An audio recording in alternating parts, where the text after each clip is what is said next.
Hello, everyone. Welcome to another Future is Blue video talk. Future is Blue is an initiative promoted by Funcas Europe and Agenda Pública. And today we're here to talk about the mounting levels of public debt and deficit in Europe due to the actions that the governments had to implement due to the terrible, severe crisis we are suffering with COVID. So we're joined by Daniel Gros, who is a member of the board and distinguished fellow at the CEPS think tank in Brussels. Thank you, Daniel, for joining us. Afternoon, my pleasure. Thank you. And Raymond Torres is joining us from Madrid. Raymond Torres is Funcas Europe Director. Thank you, Raymond. Hello.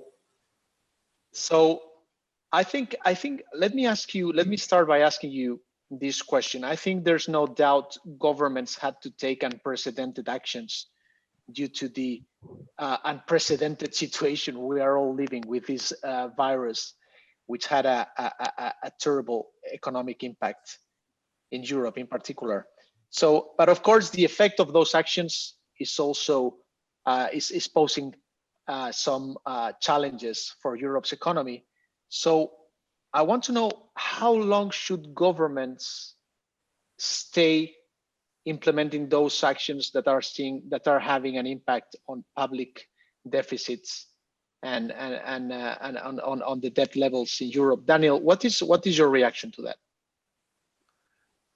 I think one has to distinguish between two very different aims of fiscal policy. One is in this exceptional situation when some sectors have been closed by governments or because people are afraid to go out. And people in these sectors have a loss of income, and that has to be replaced. Otherwise, they cannot continue living and also spending. And that, I think, is new, is special to this situation right now. And then there's a general question whether government should spend more and run a deficit when overall the economy is in a recession, when aggregate demand is too weak. So I think governments now have to see, as long as we are in this special recession, the COVID recession, they have to provide what's called replacement income. And then we have to see, once that is finished, is aggregate demand strong enough so no fiscal support is needed? Or is it not strong enough because people are afraid or whatever? And then maybe some further deficits would be justified. Very clear. Raymond, what is your reaction to that? Yes, I very much would tend to agree with Daniel, the points made by Daniel, and would say that what is specific really is that we have very significant what we call stock effects. In other words, many people on short-term work schemes and many enterprises actually on the verge of bankruptcy, many of which can be actually viable. So I think the immediate task of governments is really to ensure that those enterprises which are really viable, even though they're in a very difficult financial situation, continue to be supported. And so the key moment to achieve that would be very much dependent on the extent to which governments continue to impose restrictions on the economy. So I would say, as a shortcut answer to your question, Carlos, I would say that as long as governments continue to impose restrictions in terms of mobility, in terms of economic activities, in particular in tourism sector, any high density contact sectors, it's very important that governments continue to provide support, because otherwise we may be on the verge of a big collapse in both the productive sector, or one part of the productive sector, but also jobs as well. In longer term, I would say that the key issue will be whether private demand recovers. And once private demand recovers, overall, on aggregate terms, it will be time to start to phase out some of these schemes. But I think the most immediate task is really to support the private sector, enterprises in particular, which are on the verge of bankruptcy, even though they're viable. You both seem to agree with something that the president of the Eurogroup, Pascal Donahue, has said. He said, withdrawing support too early is more dangerous than doing it too late. So you never know when is the exact moment. You were both referring to, okay, the moment we recover some freedoms, but this is not black or white. We may recover step by step some kind of normality. So you never know when is exactly the moment where you see the economy functioning again as it used to. So do you agree with this idea that better do it a bit late than not too soon? Daniel, what is your view on that? I think one has to be careful, of course, in not exaggerating the too late. And the danger of that perhaps can be illustrated by looking at the United States. We have both agreed that governments should provide replacement income. And the replacement income need is approximately equal to the output gap. So let's take in Europe, the euro area has an output gap of 5%. So if the governments provide income support of 5% of GDP, more or less, that should be it. In the United States, the output gap is now only 3%, and the projected deficit is 15. So 5 times as much. And that's why you have seen also these remarks by people like Larry Summers and others who have said there can be such a thing as too much, right? And therefore, I would say in Europe, we have not made that mistake. In Europe, the output gap, unfortunately, is larger and the deficits are smaller, so the two are approximately appropriate. But by the end of this year, hopefully the output gap is now only perhaps 0 for Germany and 3% for Spain. And at that point, it would be entirely appropriate that Germany more or less eliminates its deficit, and even in Spain, it is much reduced. So if that is done, then I would say it's not a question of being a month or a quarter too late or too early, but one should really keep the two aligned. Do you agree with that, Raymond?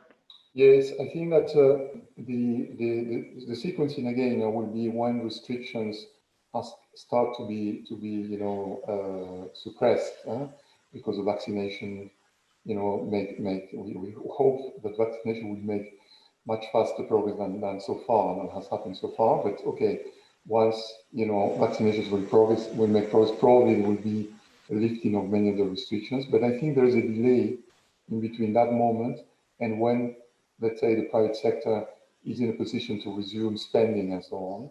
One can see that when looking at countries like Australia, where, let's say, many of the restrictions that we see in Europe and were imposed there as well have been lifted because in the end there have been very few cases, contagion cases, and still the savings rate remains very high.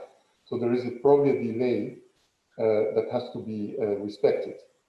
And so I would say that, yeah, in that sense, it's better to err on the ambitious side, on the generous side, because we need a bit more time. That said, I think the comments made by Daniel are very relevant, and I followed with a lot of interest this debate between Larry Summers and others, and Janet Yellen in particular, in direct debate. I don't think they debated directly.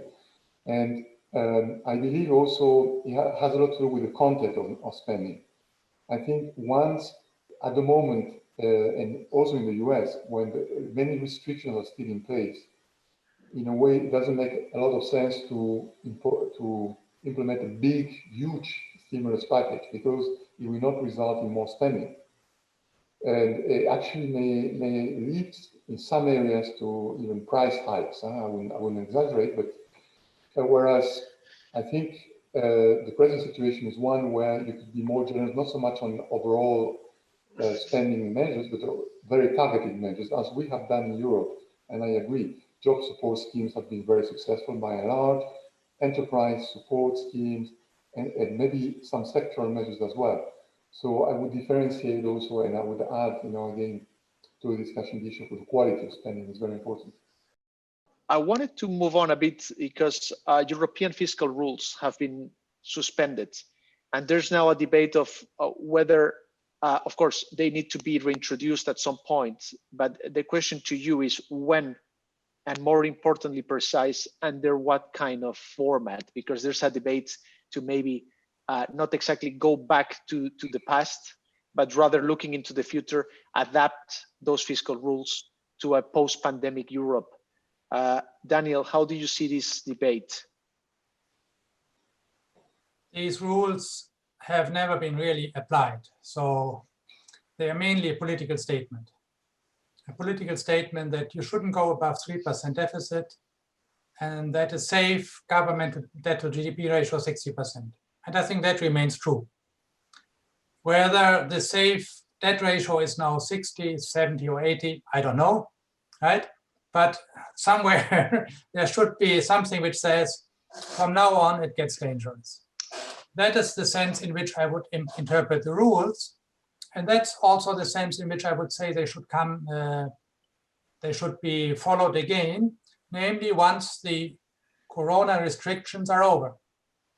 Once we are back in a normal economic situation, maybe still with some unemployment, depends, but not sectoral restrictions imposed by governments. And at that point, we can say, okay, if there is still some unemployment, we take the cyclically adjusted deficits, we make some adjustment for that. So I would say, hopefully, but not clear, as of next year, we should be in that situation and think about the fact that when there's a crisis, you don't look at the deficits, special crisis like this. But you should keep in mind that high debt means high danger. And therefore, it's prudent to reduce it over time. High debt is high danger. Do you agree with that, Raymond? And looking ahead, Daniel is saying that probably next year would be the time to reintroduce these rules if things go better, as we all hope.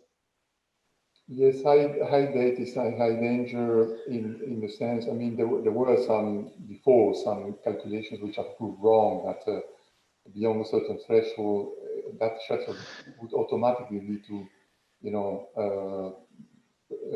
less economic growth. I don't think the threshold is so easy to establish, but still I agree that what we have seen historically is that countries, more indebted countries, tend to make some efforts at some point in order to contain that, and when they do so, they tend to compress investment. And perhaps, in a way, the most adverse consequence of a high debt situation is that countries tend to react by, in a way, reducing those items which are important for future growth, like investment, including green growth, for example, and others. And they don't act so much in terms of other spending measures. So I think it was an issue. That said, I think, which is why we need some sort of fiscal rule in Europe. I agree very much. That said, I think it needs to be changed, if only because it was not applied in the past, Daniel said, but also I'm not sure it's the best fiscal rule that we have. This is a bit arbitrary. I would rather favor what others have favored as well, which is have proposed a spending rule, which is to ensure that spending, preferably leaving aside investments, follows kind of a predictable rule. And if you want to, so that allows for some counter-cyclical measures, not pro-cyclical fiscal policy, which has been the problem in Europe in a way, but also to, if you want to really increase spending more than the fiscal rule, then you need to raise revenues, structural revenues, and that's very important. So I think this kind of rule would be, in my opinion, simpler and would make more sense probably from the economic point of view.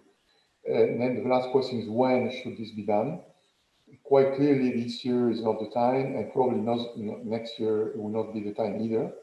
One also needs to take into account the fact that this crisis is asymmetric, because it affects disproportionately those countries that have a larger tourism sector and so on.